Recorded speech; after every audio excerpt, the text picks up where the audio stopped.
And we're live. Awesome. All right. Mike, thank you so Hey, much for coming. I man, really appreciate you coming on board.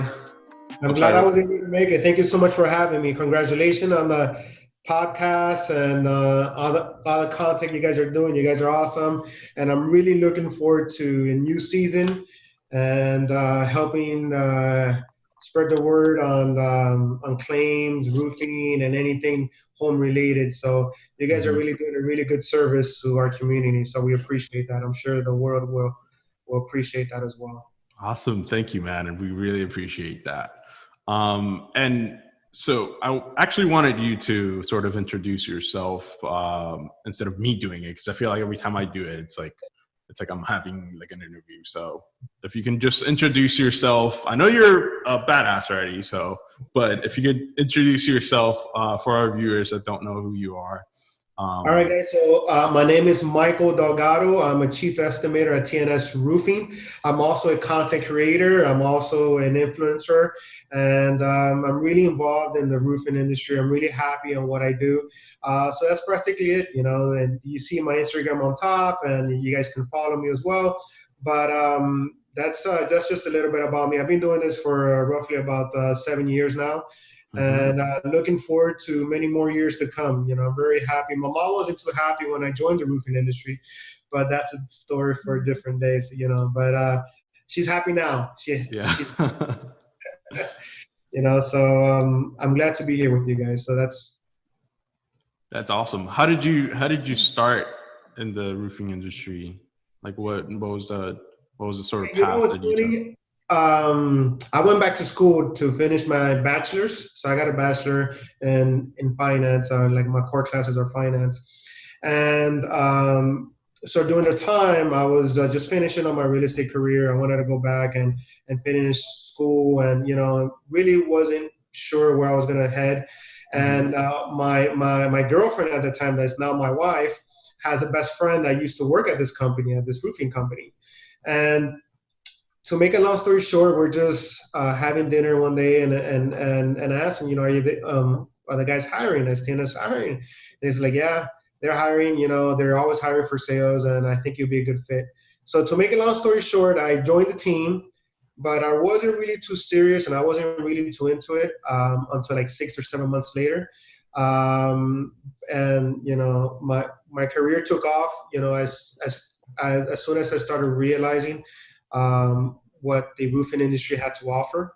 Hmm. So when I told my mom that I was going to join the roofing industry, she almost had a heart attack because that's automatically when you tell your mom, hey, I'm going to be a roofer, I'm going to be in the roofing industry, they automatically think labor, right? You're going to be tearing off the roof, working, hot, sweaty tears. And she was like, me sacrifico con tanto sacrificio to raise you and go to school, and now you're going to be like, what's wrong with you? Like, you're crazy. So she became a believer afterwards, and it's been good 6 7 years. I can't complain. So that's roughly how I was into the industry. There's a nice little saying in the industry that says that once you're into roofing, you never come out, and that's very true. So I met roofers all over the country, conventions and things of that nature. And a lot of these guys have been doing it for 20, 30 years, and so it's one of those industries that once it captures you, it doesn't let you go. So I'm very happy to be part of it. Mike, Okay. Oh, nice. question is roofing one of those things that you're always learning and new things are coming about, or do you think that once you could achieve absolute knowledge of the roofing? Man, I think that's impossible, man. I think we're always learning. There's always new things. Building code is always changing. Things are always getting better. Like for example, now what's becoming very popular is solar panels. And how does solar panels get installed? How does that affect roofing? There's Tesla too as well. So there's always things, and every time you go to a convention, anytime you go to when you meet fellow roofers and stuff like that, there's always something new you're going to learn. What's happening in other parts of the country, what's coming up, what's being tested, so it's one of those things is like you're never going to know it all. There's always room for knowledge and improvement. So I have a question for you. What do you think about those Tesla solar panels? Like, what's your opinion on that? Because I know I'm excited because I'm an Elon Musk fanboy. And I'm sure Edgar is excited. Oh yeah. Yeah, he gets a Tesla sports car. Yeah.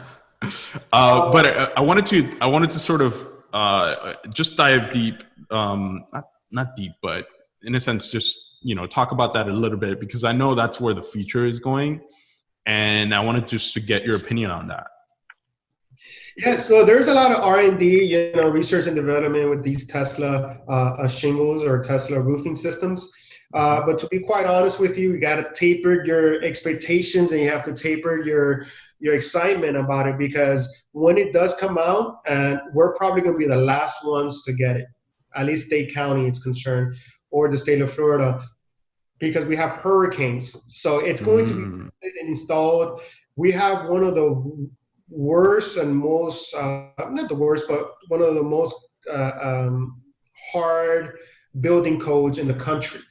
And it's funny that, when hurricanes come, what we see is that we see a lot of roofers come here from other states and they end up leaving immediately because, gosh, you have to deal with 3 inspections, 4 inspections. There's other roofers in other parts of the country where they don't have inspections. They can open and close a roof in 1 day, while it takes us a week and a half to do it. So with the Tesla shingles and Tesla panels, we're probably going to be the last ones to see it. And we're probably years away from that. So really? Yeah. So I don't think it's going to happen anytime soon. Mike, sorry, can you educate us, just briefly? Is the Tesla roof, is it like a solar panel? Does it work the same way? It works. Is it solar powered? Yeah, it's going to be solar powered, and it's going to be every individual unit is going to be connected with each other. And so it's almost like, the panels that are very popular now, there's on top of the roof and you can right. With the Tesla panels, it's incorporated within your roofing system. So it's almost like you're looking at a roof that you're not sure what you're looking at, but it's engraved into the actual system itself. Okay. So instead of sitting on top of it like the traditional solar panels, it's part of your roofing system. It's like each tile is an independent solar panel, from what I understand. Yes. Yeah. So again, you're gonna have, once it gets approved, now you have to get training resources. I'm one of those that I would see if something really works, and for it to beat the test of time first before you jump into something that's very new. We can get a new phone and test it out with a new phone because it's a small investment. But when you're talking about a roofing system and you're talking about hurricane-like winds and you're talking about, is it really tested? Has it passed the test of time? So you have those folks that also want to see, not the newest thing that's out, but does it really work and how efficient would it be and how good would it be, withstanding hurricane-like winds? Mike, in your opinion, what is the best type of roofing that a person could have? And when I want you to think about that question in a personal sense, like in your house, what would be the roof that you would install if you could choose from all the different types? If I were to choose in my particular case, if I'm re-roofing my home, I'll probably select a metal roof, right? I select the metal roof because of many reasons. But going back to your question, it would depend on what's best for the homeowner and the intent of the homeowner. For example, if I'm really concerned about hurricane-like winds, if I'm really concerned about something not breaking or something, because you have to think Hurricane Andrew, where you have 130, 140, 50 mile an hour winds, you have things flying around in the atmosphere, things are hitting your roof, 2x4s, tiles, things are running. And if something was to hit a tile roof hard enough, it could penetrate the roof. Now, if that same material hits a metal roof, it will not penetrate the metal. It may ding it, it may dang it, it may bend it, but it will not penetrate it. Now, for someone that's concerned about high wind pressures or high wind or things hitting your roof, then I would recommend a metal roof, right? But I do find myself discouraging a metal roof to some customers right? And that comes with aesthetics, right? So you either love metal or you don't like metal, right? So sometimes so I'll give you an example. I walk to XY house. So I walk into someone's home, I pull into the driveway, and what do I see? I see arches.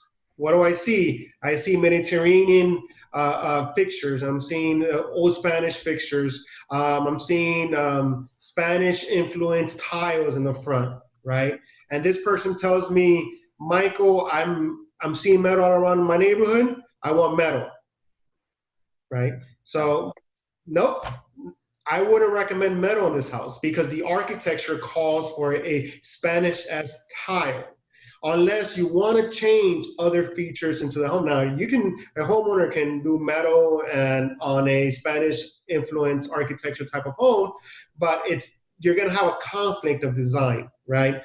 Because metal panels are more slick, more modern, clear parallel lines. So if you put a metal roof on a home that's influenced with Spanish influence, it's not going to look well, in my opinion.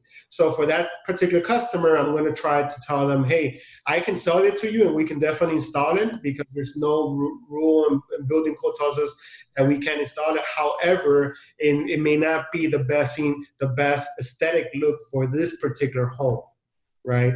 So sometimes I do find myself, what happens if the majority of the roof has, let's say it's very common, especially in our geographic location, where you have a slope roof, which is a roof that's sloped, that you can put tile, shingle, or metal, and then connected to that roof, you have a flat roof that doesn't have enough pitch to put metal panels on. So what do you do then?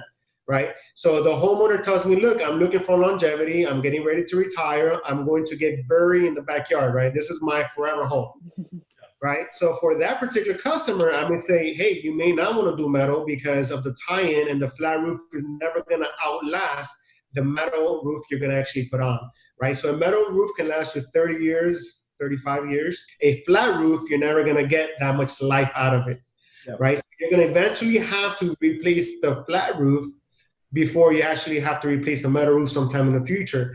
And when you do that, you're going to have to rip off all your back sections just to do that section. So it's going to cost you twice as much, and you're probably going to end up doing it all over again anyway. So it's not going to give you the life, the useful life it was supposed to give you because you have a flat roof tied to it.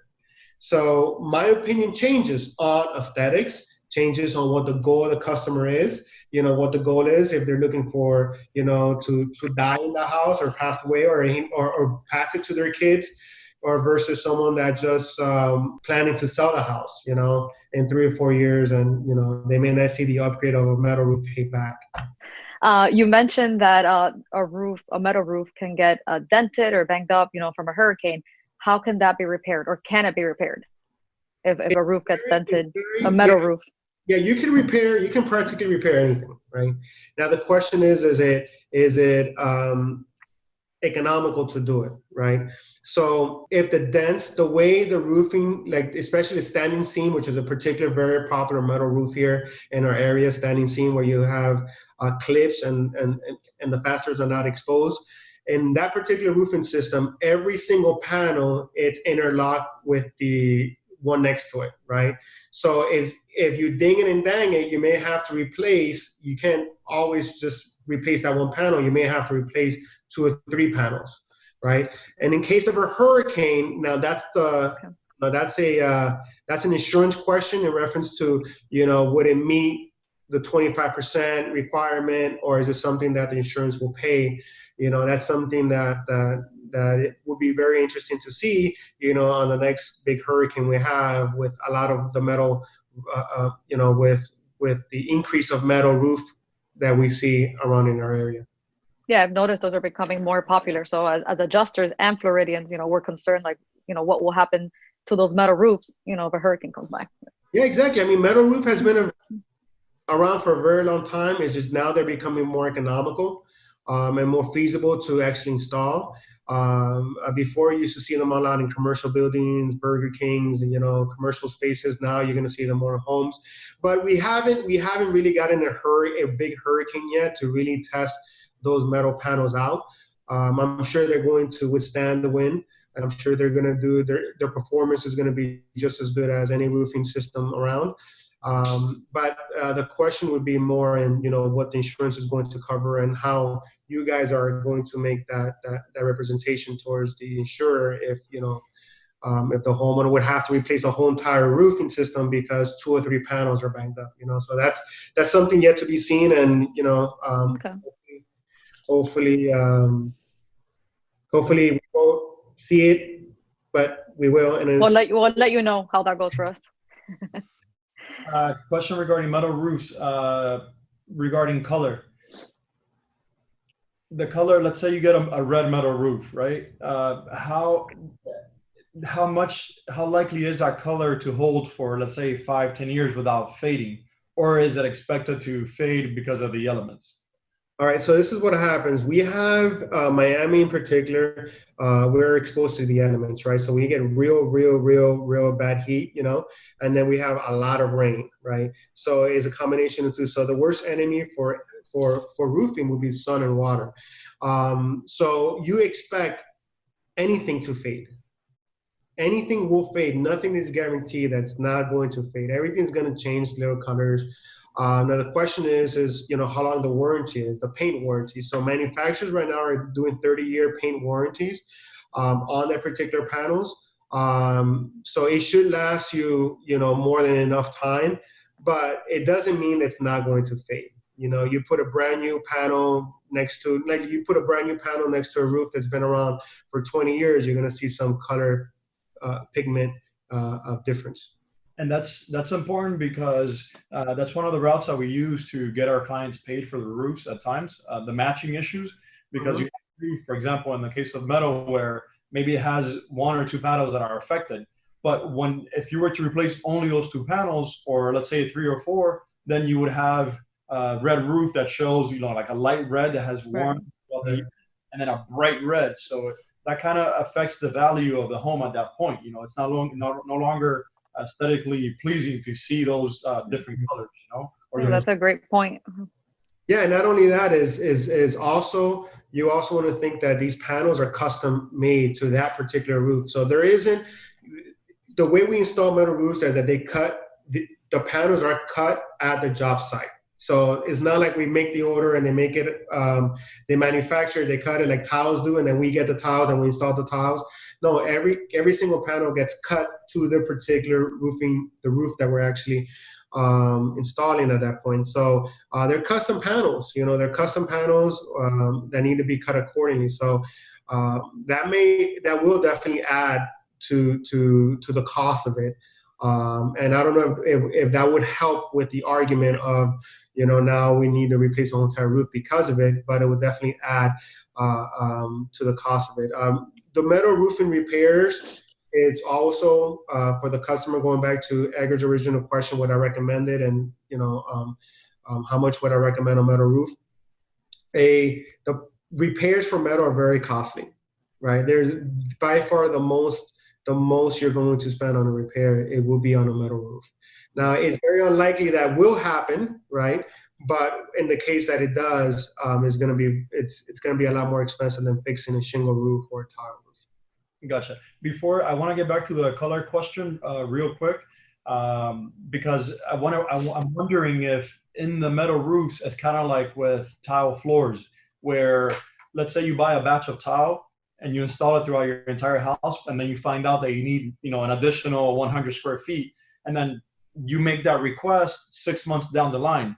And at this point, the manufacturer may have that tile, but now, the printing batch is slightly different.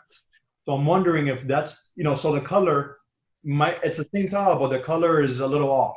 I'm wondering if that's the same thing with metal roofing, where you install a roofing today, 6 months down the line, the color of the same material may be off by a few shades. Yeah, the production changes. Again, because metal roofing has become a new phenomenon, we're seeing it more and more now. We haven't run into a situation where we get a call back from a customer that says, hey, I need to replace this one panel. To my understanding, the paint itself is going to be the same paint they use today than if they were to use the paint a year from now. Yeah. But again, we haven't had those callbacks. We haven't had case studies. We haven't had enough samples of that particular type of request or concern. You know, so to my understanding, to answer your question more directly, I don't think that's going to be an issue. Okay. All right. Sounds good. Okay, and just if nobody has any other questions, I want to ask a final question about the metal roofs. Is there less of a chance of water filtering or like to the inside of the home through a metal roof, of like there being like a roof leak from a metal roof? Yeah, I would say nothing is impossible, but the likelihood you're going to get a roofing leak on a metal is less likely. Now, going back to depends on the house. You know, like depends how many transition the house has, how many valleys, flashings, 2-story, 1-story, the connections, is it connecting to a flat roof? So all these questions is different for every particular property. You know, obviously, the more cuts you have in a home, the more likely or the more possibility you are of having water intrusion. But if all variables were the same, you're going to be less likely to get a water leak on a metal roof than you will on a shingle or tile roof. That I would have to agree. But again, there's a lot of variables to that. Okay, and in other kind of roofs like shingles or tiles, just roofing systems in general, how long could it take for a leak to trickle down? Like how long between the time that a leak actually a damage, actually occurs to your roof, to the time that a person can notice the leak inside? Like what happens during that time? Like, I know I'm saying it depends, because it really does. Everything depends. Like depends on how thick your insulation is, right? You go in your attic. Some people don't have any insulation, or they have that very old insulation that's practically almost like paper, right? So if that homeowner was to get a water leak, he's probably going to see it a lot sooner than someone that has 5 inches, 6 inches of insulation, right? The water needs to travel through, many materials before getting to your actual drywall. So it all depends on the insulation, where the leak is coming, where's it landing, and it also depends if it's wind-driven rain leaks. Sometimes I run into a situation, I'm not sure if you guys have run into this situation as well, where you have a homeowner that tells you it leaks in this area, but it doesn't leak all the time. Sometimes it leaks, sometimes it doesn't. It's almost like the leaks are like bipolar, right? I want to show myself, I don't want to show myself. So it's really because it's wind-driven rain, right? So if it's hitting in the right spot with the right wind, with the right water, it may get a leak, and the next day it may come from a different location. You're not going to have a leak. So all those different variables matter when it comes to leaks and finding the science of finding where the leak is coming from and how to repair it. I actually wanted to have some sort of ranking, like from your expertise, some sort of ranking as to which roof is the best. So we have metal, that's for sure. That's what I understood from what you said. You guys are really gonna nail me down on what's the best. I mean, that's debatable, man. That's we can. It's depending on the customer, depending on what they're looking for. I mean, that's my correct answer. Okay. What Javi is looking for is in the sense of durability, taking away every other potential variable, durability wise. All right, so the best way to answer that is I'll give you an answer based on insurance. I do not, and I'm sure you guys have run into a situation, you can have a shingle roof that can last you 25 years, right? And not leaking, right? The homeowner says, I have a 25 roof it's Hurricane Andrew roof, and it's perfect and it's working, and it's, and then you have a tile roof that 22 years later is leaking, right? So based on insurance calculations, or based on insurance use for life and risk it's concerned, this is the hierarchy: metal, tile, shingle, and flat. So metal and tile is going to have the more durability, right? You're going to have a 30-year life cycle on it. Shingles is going to have a 20-year life cycle, right? And a flat roof is going to roughly be, a 10, 15 years life cycle. So a flat roof will not, depending on the flat roof, but and for all case and purposes, is probably not going to never outlive a metal roof.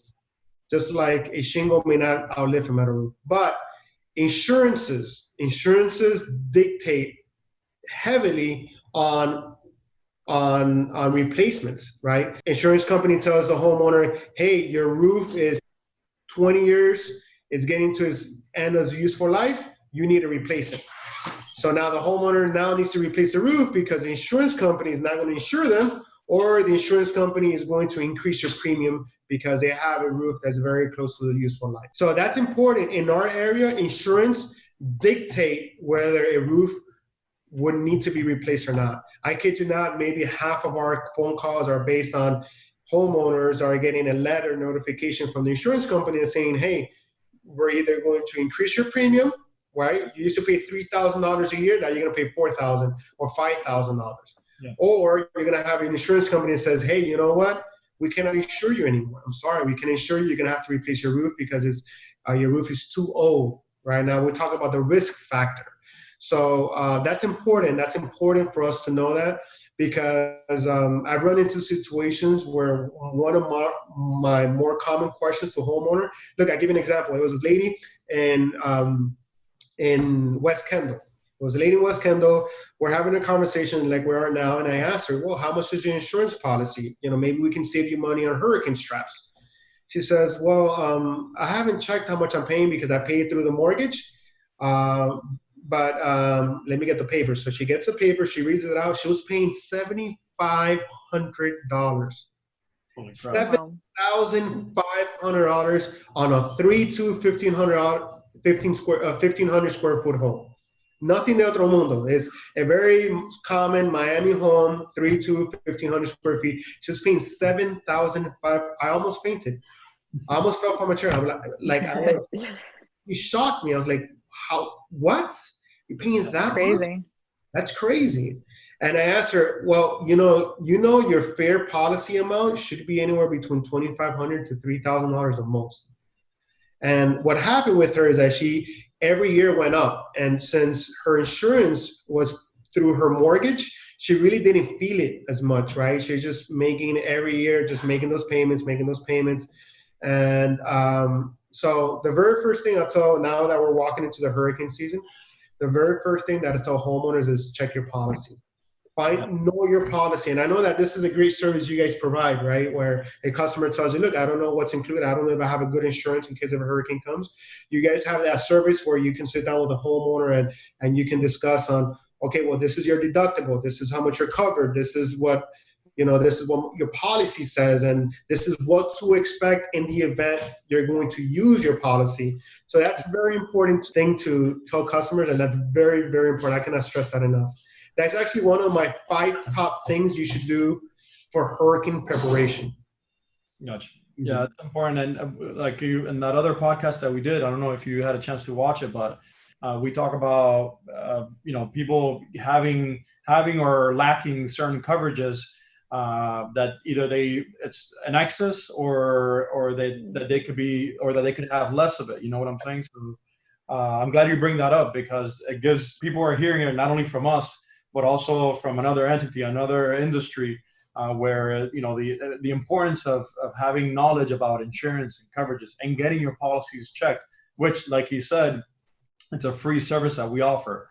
And since we don't sell policies, we're not insurance agents, we're adjusters. You can count on the advice that we give to be 100% beneficial or in the interest of the client. We're not policies, but we are policy experts. So that's an important thing to know. Yeah, that's something because for the most common folk, the common homeowner, when they look at policy, they want to look at what premiums are, right? How much is going to cost me? They really don't look at coverage. Yeah. In the event, they really consider coverage after the fact, where it's like, oh, I didn't realize I had a 10% deductible, I had a 5% deductible, right? Yeah. But it's really important, especially pre-hurricane season. Like now, this will be the time where homeowners should start crossing the T's and dotting the I's on certain things before the inevitable happens. If it does happen, if it doesn't happen, great, we're in a good situation. But if it does happen, you want to be ready and you want to know what it covered and didn't cover. So that's part of my 5-step process. And I want to share what my 5-step process with you guys and share it with the world, what they should do before hurricane. Please do. That's actually what I was going to ask. So the very first thing, and I like whenever I do talks and whenever I do presentations and whenever and we talk about preseason, most homeowners when they think about hurricane preparation, what do they think of?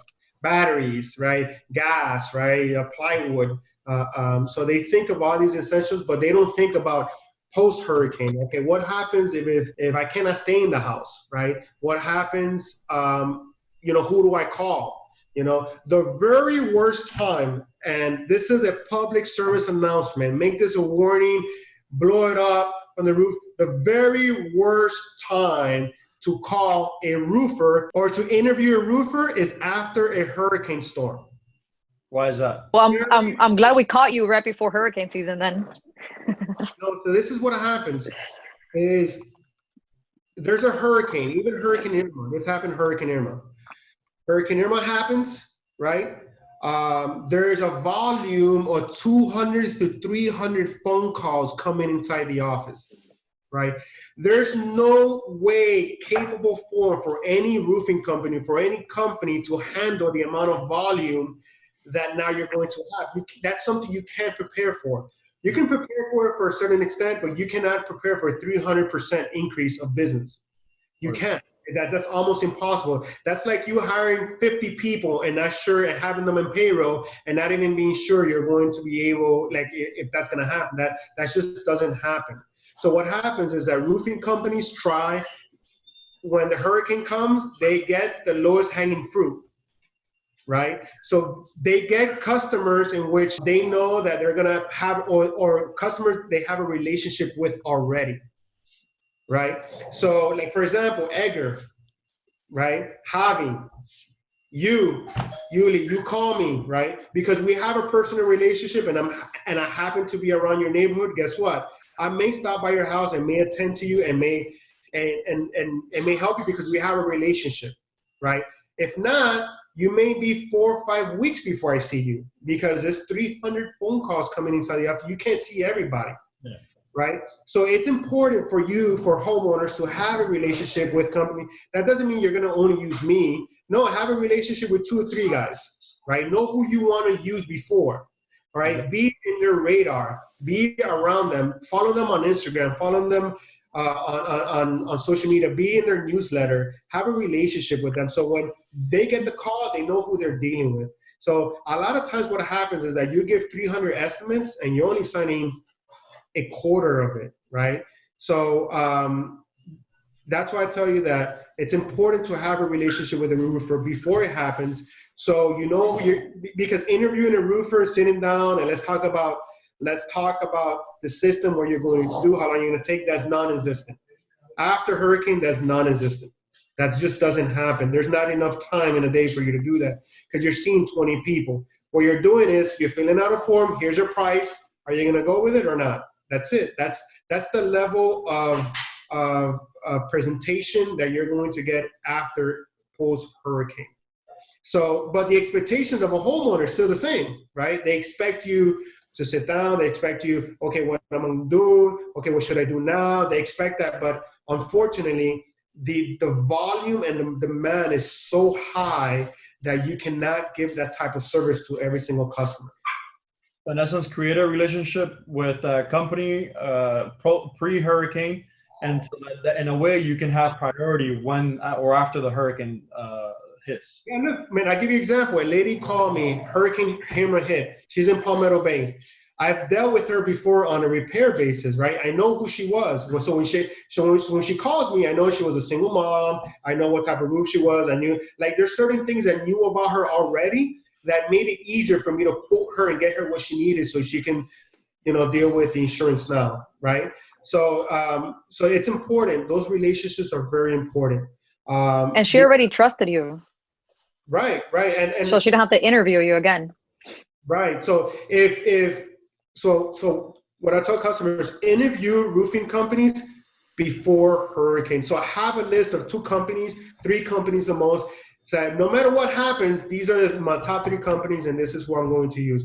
But what happens is homeowners don't think that way. They start calling, and this is where high blood pressure syndrome happens, right? Because customers get really upset because they're like, bro, look, I called this roofer, he didn't show up.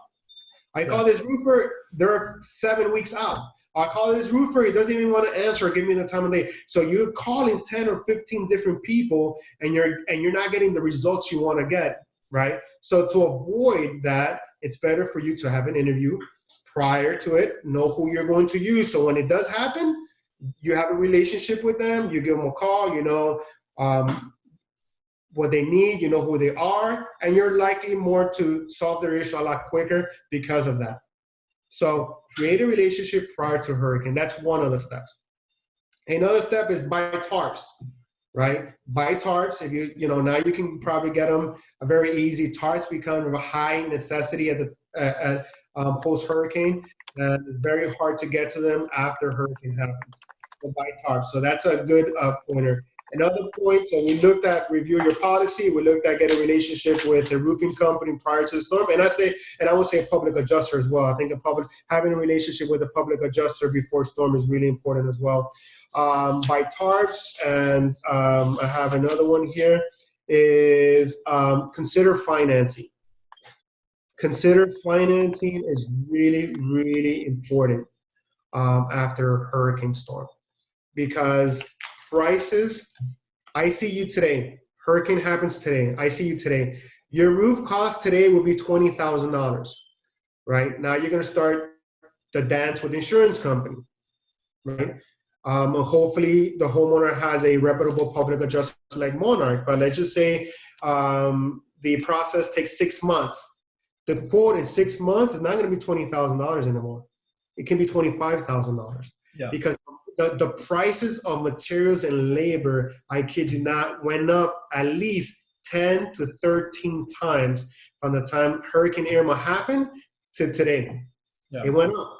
It went up, and it continues going up. So there's an uncertainty. So for a homeowner that it's really considering on replacing the roof, no matter what happens with the insurance company, consider financing. There's a lot of programs of financing that allows you to fix the cost. And when you get paid from the insurance company, get the money and pay it off the financing. But there's too many programs out there for financing that allows a homeowner to do monthly payment options in the time that you're waiting to get the roof replaced. Very important. Now that you mentioned financing, if that's the route that the homeowner is willing to consider because they need a roof immediately and they cannot wait, it's important that the homeowner, if they're looking to finance that and also file a claim, that they file the claim first, allow for the inspection, and then go ahead with the replacement of the roof, even if it's financed. Because if they do it backwards, where they call the roofer, finance, and start the roof process, and then start the claim, you've prejudiced the investigation from the insurance company. So at that point, the insurance company has no damage to look at. You will not get paid. So very important. You're going to consider financing because you need a roof immediately, fine, but file your claim and get it inspected so the damages are documented at least. That's correct. That's correct. So that would be the appropriate approach. So now you get the two of the best worlds. You're able to fix the price, right? You're able to fix the cost of what the roof is. Second, you're able to file the claim and wait for them to do their due diligence and their inspections. And then you do the roof, which we have to put, we'll put you on the schedule and we'll do the roof, and then we'll complete it sometime in the future. So we may be able to complete it before you need financing, right? Because there's a possibility that in that time frame you do get paid, right? And the file gets closed. Or there's a possibility that you only use financing for a short period of time, like 6 months. So that's really important. That's really important. So financing would be one of my important steps to do, to consider it and have those programs in mind. So in case you do need it, they can go ahead and replace the roof after the inspections, of course, and that way they're not fluctuating as far as cost.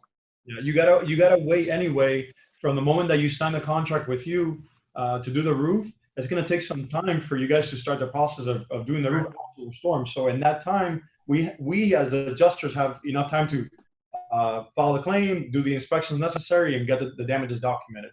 So it works out. It's an entire process. Yeah, my experience, and so when I have a conversation with a homeowner, I ask an important question, and the question is this: if worst case scenario, if if you were denied your policy or your insurance like your insurance claim, let's say in the worst case scenario you were denied and they say we're not going to pay you, were you thinking or are you still thinking about replacing the roof? That's important to know, because if the answer to that question is no, if I do not get paid for the insurance, I have no intentions of replacing the roof and I'm going to repair it, then at that point I wouldn't suggest for them to do financing or to go ahead with the process and just wait it out. Now, if a homeowner says, I will change it no matter what, because I know this is something I have to do anyway, then at that case, I would suggest, I'll make the suggestion to file the claim, do the whole entire process, do the financing, and we can square it away where if they pay you, they pay you. If they don't, they don't. Perfect. Mike, so circling back to Hurricane Irma, I know it's been almost 3 years now since Irma. Are you still getting calls from clients that have roof damage from Irma that either they haven't repaired or that they didn't get their roof replaced? Like, are you still doing any Hurricane Irma related work? Yeah. What happens? There's still folks out there that are still waiting for a claim or who are just getting paid right now. So we usually, our phone calls or our conversations we have with homeowners are usually in the back end where they already got paid and now they're looking to use a company they want to use. So, but it's very little. So there's still people out there like that, but it's very little. It's not, I think that a lot of people that filed it already, and now they're just getting ready to get the funds released so they can go ahead and do it. Yeah. Mike, and I want to point this out because I feel like every roof that we go on, we find some sort of wind-related damage, whether it's a scratched shingle or a lifted shingle. It could be so minor that the average person wouldn't even notice unless you're an expert, like a public adjuster or a roofer, things like that. So how many cases do you come across that are like that the client doesn't even know that they have a potential claim, and once you get up there you notice these indications of wind damage due to Irma? So when we do our preview inspections, so when we get the phone call, we're talking to a customer prior to us visiting the job site. We're asking questions such as water leaks. Do you have any water leaks, and how old the roof is, right? So that's practically our focus point. When we get to the house, it's more of what do you want? You already know you're going to replace your roof, so let's measure the roof, and it's not really a win, looking at like an investigator, like turn off the material and saying, hey, this could have been caused by that. This could have, those conversations really don't happen on that initial meeting. I think your clients would have even more reason to praise you and to thank you if the roof doesn't come out of their pocket per se. And I know we've had this conversation before where sometimes the claim kind of causes a bit of lag time in your job, in the sense of that the client wants to wait to get the money to start the roof. So it's but I think ultimately, specifically for those clients that don't have the money or can't finance, that you or any other roofer at least give us or recommend us or any public adjuster for that matter to look at the roof and see if there's a potential claim, so that way you guys get the job and the client doesn't come out of pocket for the repairs. You know what I'm saying? Yeah, I think it's always we can always be that the voice of reason or be the voice for the customer. Of course, we're the experts. Customers don't know what you don't know what you don't know, right? So that definitely, having that conversation, looking at those different things and saying, if a potential claim, or at least have that conversation, or introduce you to them, and so you can have that conversation and taking it from there. But I wanted to keep going back to the whole 5 steps that you sort of mentioned to us. So just to clarify, can you repeat those 5 steps for us very clearly, just so that everyone at home watching? So the very first step was review your insurance policy before hurricane season. Mhm. Have a professional review it. Have your team review it and know what's included, what's not included. The second step is if you can document your roof, like if you can get a drone, take pictures of your roof prior to the storm, or document the roof, or document the state of your roof prior to the storm, that would help. 3, establish a relationship with a roofing company, a public adjuster. Do your interviews prior to the storm. 4 would be consider financing programs. Know what financing programs are out there that you may want to consider. And then 5 is buy tarps. Buy tarps. So have tarps in place because they become very, very scarce after a hurricane. Very hard to get tarps after a hurricane. And, obviously you have to protect. And I think that's one of the insurance that you have to mitigate the loss, right? You have to make sure that it doesn't get any worse. So those would be my 5 steps. Okay. Awesome. Great. So going back to the whole, hurricane preparedness, and the state of, the industry right now, since we are most likely going to get a hurricane, I think the chances are up to like 70% chance that we are going to get a major hurricane this year. What's it like for you? Like, what's your day-to-day? What's your day-to-day looking like? Like from the time you wake up, I'm pretty sure you're getting calls from like clients, asking you to come over and telling you, hey, can you inspect my roof? Like, what's it like? It's And what about that pressure? Man, it is crazy. It is crazy. People do not realize how crazy it is. Everything is unpredictable, right? Labor calls, the amount of volume that you're doing, manufacturer shortages, tiles can be produced at the amount of demand it requires. Materials, a timeline can be, for you to start a roof now can be, 6 to 7 weeks. After hurricane can be 3 months, 3 months and a half. So it's crazy. It is crazy times. And even Hurricane Irma didn't have any visual big damage compared to Hurricane Andrew. Mm-hmm. But even Hurricane Irma, a lot of customers are like, man, it just doesn't seem like it was that bad. And yet I'm getting, all this, difficulties on replacing my roof is because it just becomes crazy. Like, I mean, you're working 12 days, 12-hour days, 13-hour days. You're shooting maybe, what's normal, about 3 or 4 estimates a day. Now you're shooting 20, 25 estimates a day. It's hard to give customer service the way you want to give customers, like customer service in normal times. Very hard, very difficult. You just don't have the resources. But the expectations, and going back to what I said earlier, the expectations to the homeowner is still the same, right? They expect you to call back. They expect you to be responsible. They expect a certain level of professionalism that sometimes gets, watered down after hurricane, not because you want it to be that way. You just don't have the resources. You just don't have the capability. No one does. There's no one set up to handle a hurricane situation when it occurs. No one's prepared for that. Yeah, and we understand that post-hurricane craziness. Yeah, we experienced that too. Yeah. How many calls are you getting now compared to how many calls would you get after a hurricane?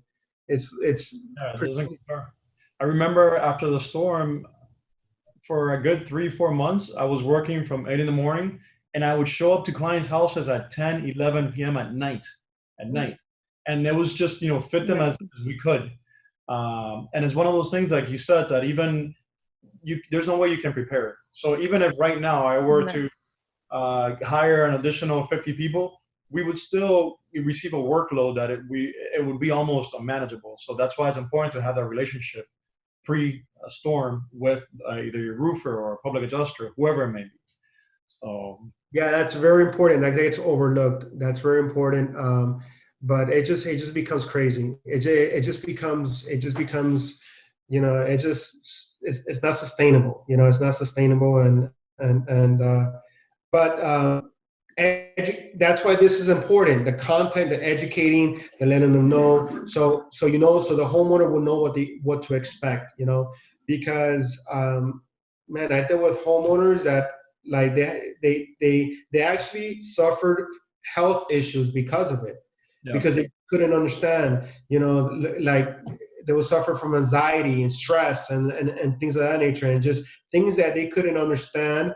And but that's just the nature of the beast, man. You know, that's why a company like TNS Roofing, we really, and I know that, and I said this before to Edgar, but we really, you know, it's contrary to popular belief where we want a hurricane to hit, because we really don't, because we like organic growth. We like growth that we can predict, we can staff. 10% a year would be good growth for a good established roofing company. So now new roofers, yeah, they're praying for hurricane because they want the volume and they need it. But for an established roofing company, we pray for organic growth, something you can predict, 10%, something like that. So we really don't enjoy getting hurricane volume. You know, if it happens, it happens, but it's something that we really don't want to go through, you know, because of the chaos it brings, you know. Now salaries go up. You're going to have to pay your guys more, right? Now, roofers, something that people don't look at, roofers, I had a lady tell me that roofers are the new plastic surgeons. And it's true. After a hurricane, they're so, like, roofers are so much in demand. Our guys, our employees that have been working for us a very long time, you have to automatically double their pay. Why? Because our competitors, guess what, is enticing them to work for them. And they're willing to pay them X amount. Now labor goes crazy. So it's very unpredictable, you know, and becomes very, very hard to control. Yeah. Mike, and how long does it take for that craziness to die down for you guys? Is it like a matter of months, or is it something that drags on for a while? Man, it's probably depending how severe it is, right?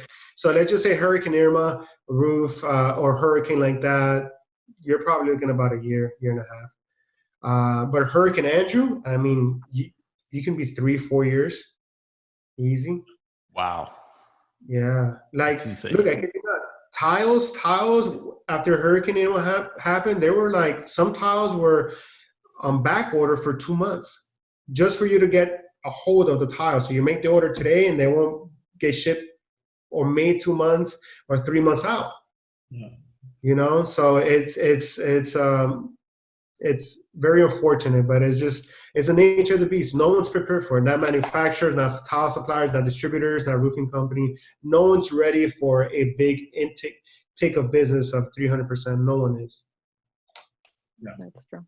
Mike, I wanna switch gears here real quick and ask you about quality over, or not quality over quantity. I think everybody prefers quality, but how can you differentiate between a roofing that has been done, you know, with quality materials, with good workmanship, and one that's not?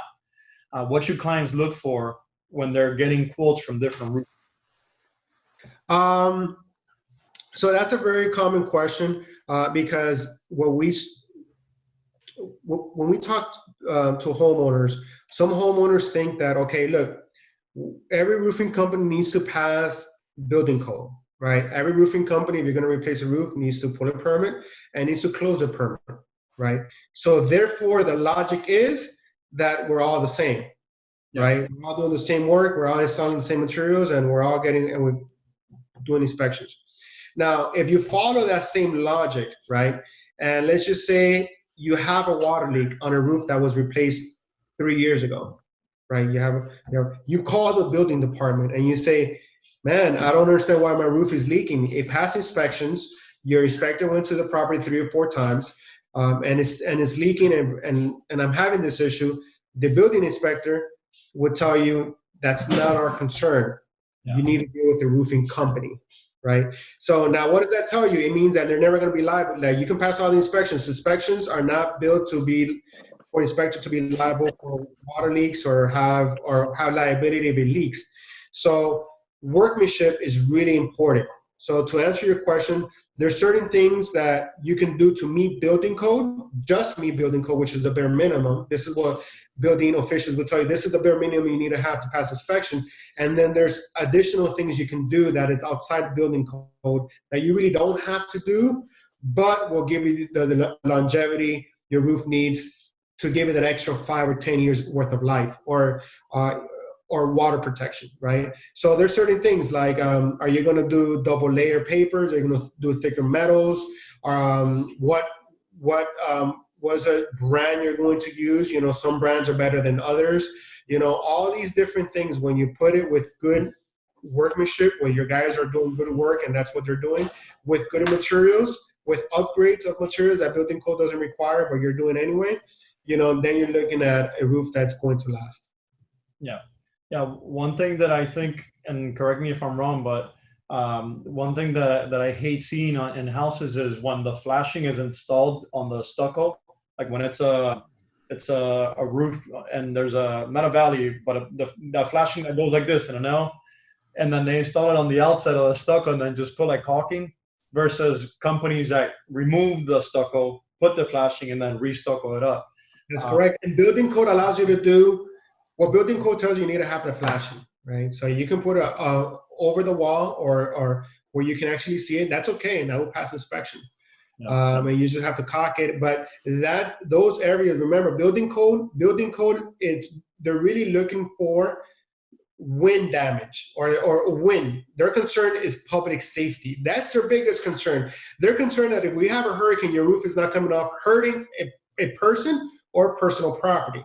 That's so all the inspections, everything they're going to look at is under that concern. It's not water leak intrusion, right? So it is very possible for you to spend $30,000 on a roof, right, and for it to leak 2 years later, or 6 months later, 7 months later. Very possible. To recap what you said, because this is one of my questions, is that inspectors, again, they're not looking to see that your roof was, you know, done perfectly and that it will never leak. They're just making sure that it meets requirements so that if a storm comes, the roof doesn't blow off and people don't get hurt.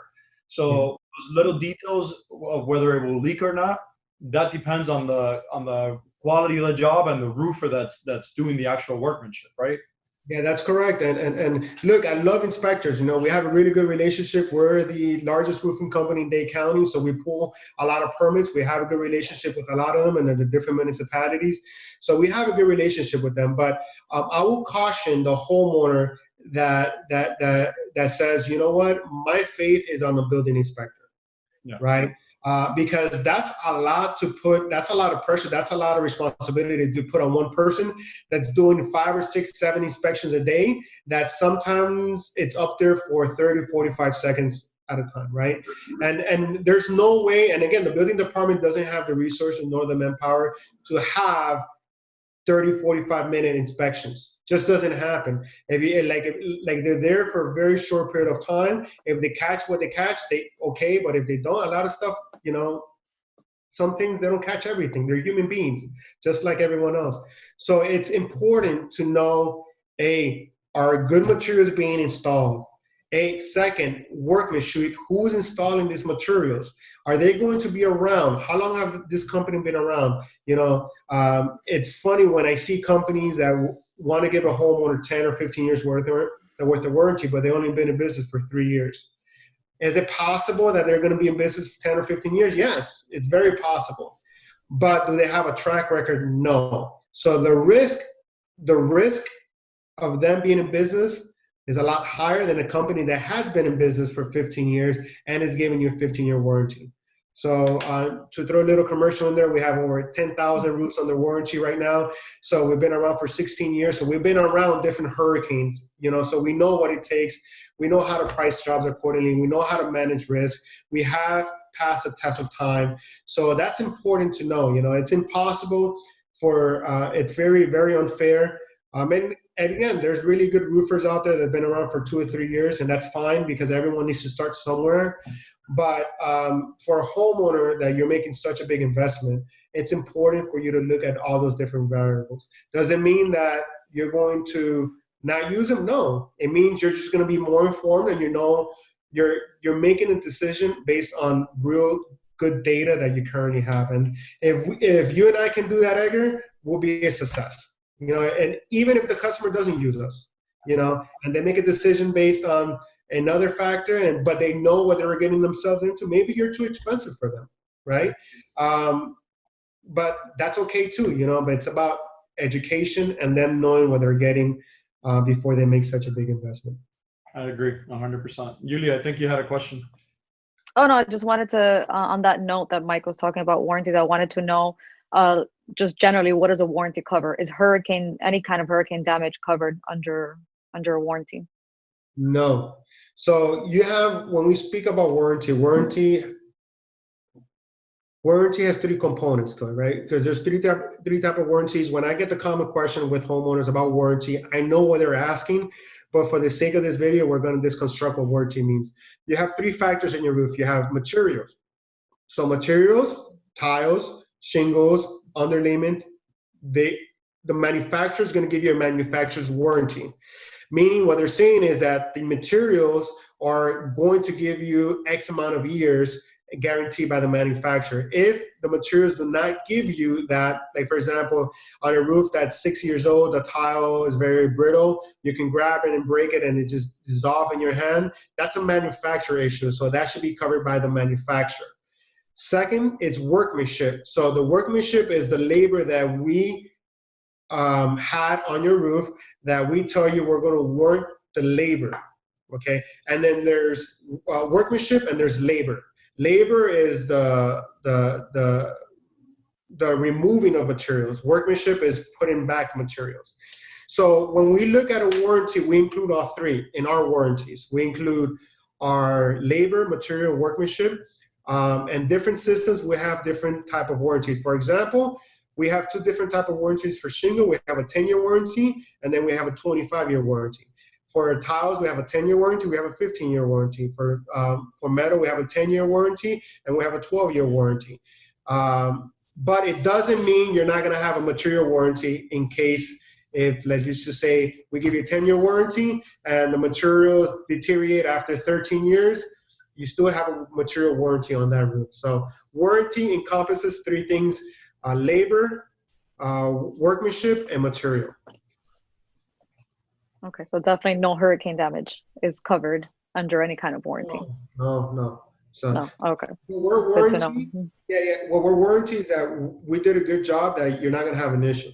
Now, if you have an external force, right, like a hurricane, or what about you have trees around and a coconut falls from the tree and it breaks your tile? That's not a workmanship. That's something external caused damage to the roof, right? So again, there's other things that can cause damage. If it's external, it's not included. If it's something that our labor, something happened with the labor, then that's included. It's good that we brought that up, because a lot of clients feel like the warranty would cover certain types of wind damages. And no, it's external, like you're saying. And that's when if you're having an external damage, that's when your insurance policy would kick in, hazards policy. So that's correct. Important to point that out. Another time, if we have a hurricane, that's not a workmanship issue. That is an insurance issue. That's an insurance. That's why we pay insurance, and that's why every homeowner has insurance, because of external factors. Correct. Okay, good. Have you seen any roofs down here? I mean, it's hard to tell now, but I'm just wondering if you've seen any roofs that have incurred wind damage, not a result of a hurricane. Like shingle roof that has, with these, like last week we had a storm that had winds of 60-mile-per-hour gusts.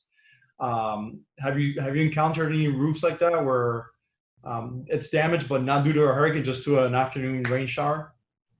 No.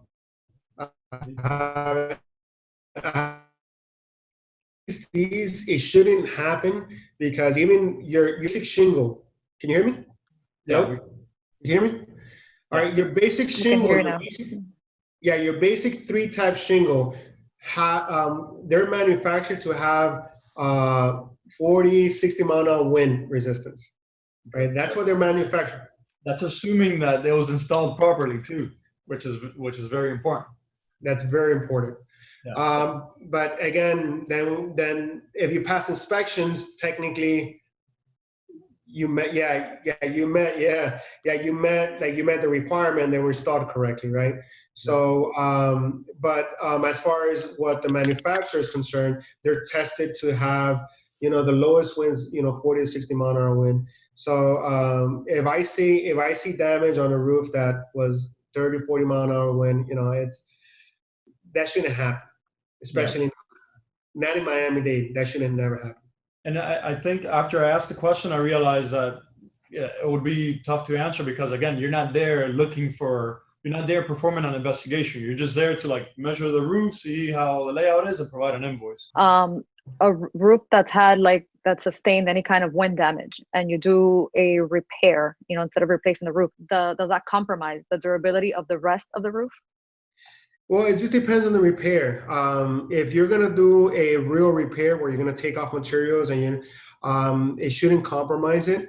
That's the reason why we don't like to do repairs on a real old roof, because if you're doing a repair on a roof, let's just say for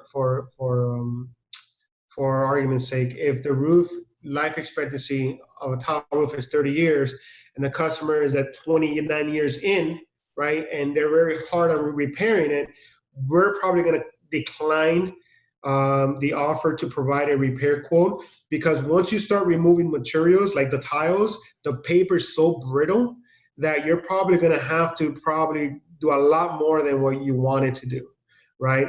So it's important not to touch a roof that's very old for that reason. So we typically, anytime a roof is older than 20 years, we automatically refer to, you should really consider a replacement. Now, there are guys out there that would touch a roof that's 29 years old and try to repair it, but in the essence, they may compromise it more than, they may hurt the roofing system more than they would help it. So there is a point where a repair is not warranted, and we have to decline a repair and really suggest a re-roof. So, but in most cases, if the roof is not badly damaged and it's a good candidate for repair, it would probably not cause any additional damage, and would probably meet, our warranty or our qualification to do the roof, to do the repair. And you guys offer warranty on repairs? Yeah, we do.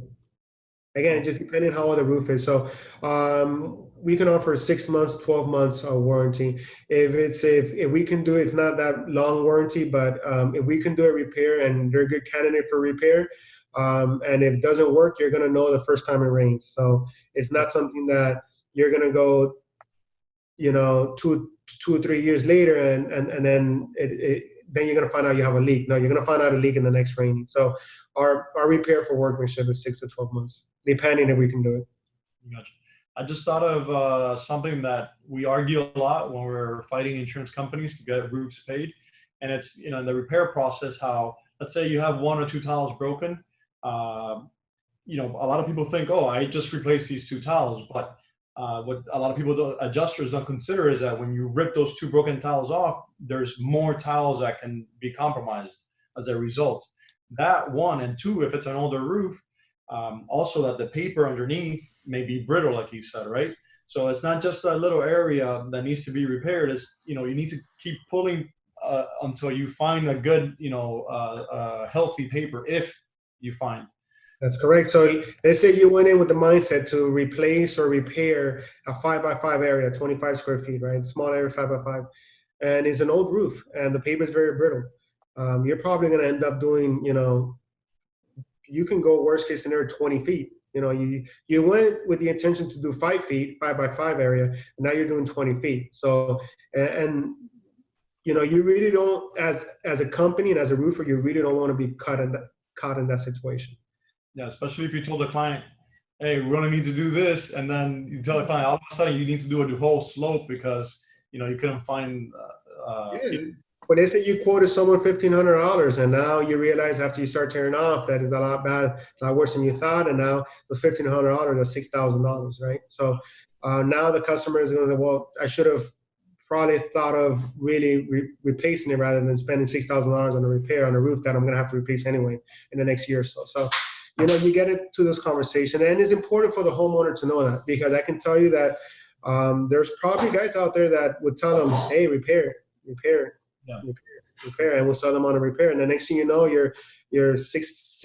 I met a guy that was $10,000 in a matter of 2 or 3 years on just repairing his roof, and those $10,000 could have gone easily for a replacement, easily. Of course. It would have been half his replacement. So you don't want to spend too much on a repair, especially if you have an old roof. Yeah. I have one more question before we close up, but I want to ask Yuli or Javi to see if they have anything else important that they want to ask. Yeah, I had a really important question for you, Mike. Are you afraid of heights? No, that's a good question. No, I'm not. I'm not scared of heights. But obviously, when I first was training, it was kind of nerve-wracking. So I don't know. What about you guys? You guys are climbing on 2-story homes or no? Oh yeah. I haven't. I have, and I'm not even a public adjuster. No. Edgar, if you ever want to have your guys to do like a safety training on how to, I know that you shadowed me one time and I gave you some. So if you ever have one of your guys that want to do things you should do, because let me tell you that I fell from a roof one time, and it's not not a joke. It's a very serious risk we take, and it's the smallest things. Is the shoe you wear, There's your shoe. Don't wear any shoes that is flat. The type of tile, the day you're getting on. Like for example, if you go on a roof at 8 o'clock in the morning where it's still kind of wet and it's mildew and mold, bro, you're gonna slip inside on that roof all day. So there's certain safety things that everyone should know before they get on a roof. There's a number of stories of people falling, getting injured. Even roofers fall all the time. So. Yeah, I know a gentleman that fell off. He's an older gentleman, and man, he can't move his neck past. He's an appraiser, past this section, and now he walks like this, and it sucks to know that you could have avoided something if you had the proper training. So yeah, I'm gonna take you up on that offer. And see. Yeah, I mean, and they're the little things, the little things, stuff that you don't even think about is the little things, and just be aware, and what happened to me was I let a homeowner kind of rush me through my process, and because he was in a hurry, he put me in that situation, and it was against my better judgment, so I kind of rushed the process, and I was getting up on the roof and putting my foot on the roof when the ladder just came off of me and I landed on my hip. And thankfully, I didn't break anything. I didn't fracture anything. I was pretty banged up for like a week and a half, 2 weeks, where I was bruised up and things of that nature.